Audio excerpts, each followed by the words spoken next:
xəbərlər, gözlərdən axdı yaş, parçalandı qəlblər. Türkiyədə vuruldun, rövşən xəbər aldıq, biz böyük qardaşım, həsrət sənə qaldıq.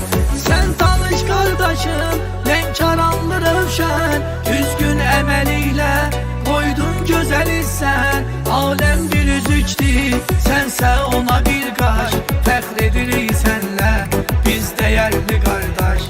Aləm bir üzükdür, sənsə ona bir qaş, fəxr edirik sənlə, biz dəyərli qardaş. Rövşən ölə bilməz, bu ürəklərdədir rövşən, ondan daha gəlməz, bu ürəklərdədir rövşən. Rövşən ölə bilməz, bu ürəklərdədir rövşən, ondan daha gəlməz, bu ürəklərdədir rövşən.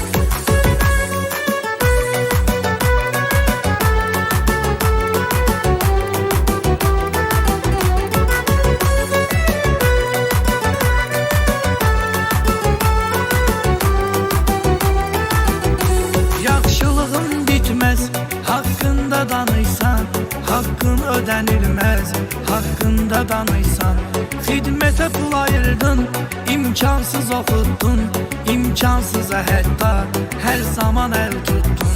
Saysan saya gəlməz, düzgün əməllərin, Rövşən Caniyevsən, üstün əməllərin.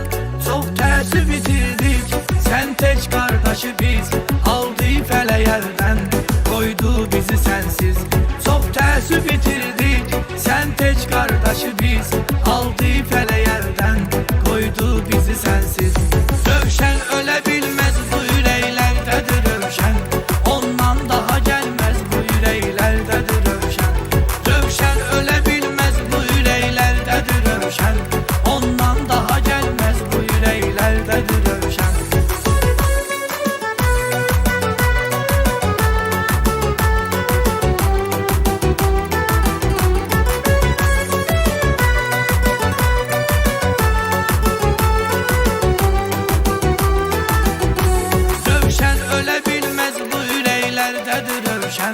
Ondan daha gəlməz, bu ürəklərdədir rövşən.